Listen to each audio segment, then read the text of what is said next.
Oh hi, welcome back to Gamelife. E3 has now come and gone, and we were there on the show floor to soak it all in. And now that I've burned my clothes and taken several extensive showers, we are ready to present to you Gamelife's official E3 awards. The award for Best Headshot goes to Sony's The Last of Us on PlayStation 3. This year's E3 was all about guns, guns, guns, and bows, and stabbing people in the neck. But mostly guns. Shooting millions of bullets and killing thousands of people has become absolutely meaningless in video games, as opposed to real life, where firing one single bullet can have life-changing consequences. And that's why Naughty Dog's game The Last of Us was so impressive, especially its heart-pounding final sequence showing the one single bullet that can have a massive emotional impact. This year's award for Biggest Flirt goes to Next Generation Video Game Consoles. Xbox 360 came out in 2005, making it positively ancient by video game standards. But did Microsoft show a new machine? No, and neither did Sony. But that's not stopping video game publishers who aren't going to sit around and wait for the future.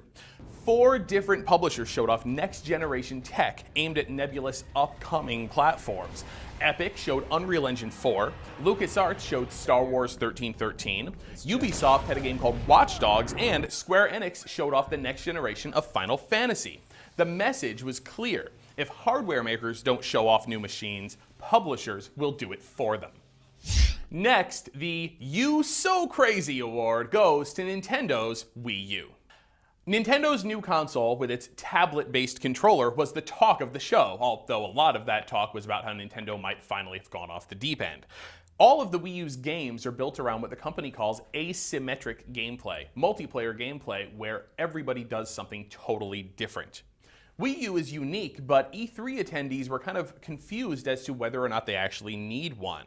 Then again, Xbox showed off Smart Glass, which lets you use a tablet with your 360, and Sony lets you use the Vita's touchscreen with the PlayStation 3. So Nintendo's rivals seem to think it might be onto something. Also, people thought the Nintendo DS was crazy, and look how that turned out.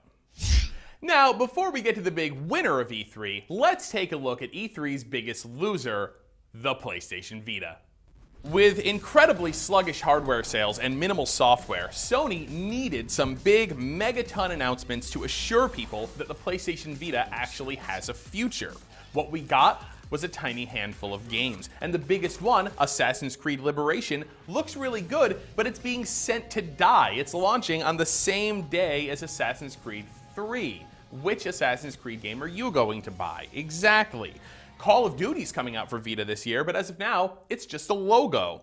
Otherwise, no big Vita games and no price drop make it seem like Sony has just given up. And finally, the big winner of E3, coming out of nowhere, is Ellen Page.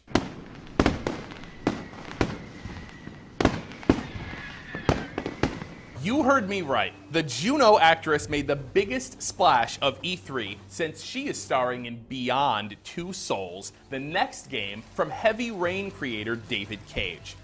Sony showed off amazing new cinematic scenes and gameplay for this PlayStation 3 supernatural thriller. Ellen Page did extensive voice and motion capture work. You play both as Ellen Page's character Jodie Holmes and Aiden, a mysterious spirit who is tied to her character somehow. Either way, we cannot wait to explore all of this game's mysteries, and that is why Beyond is the best game from E3.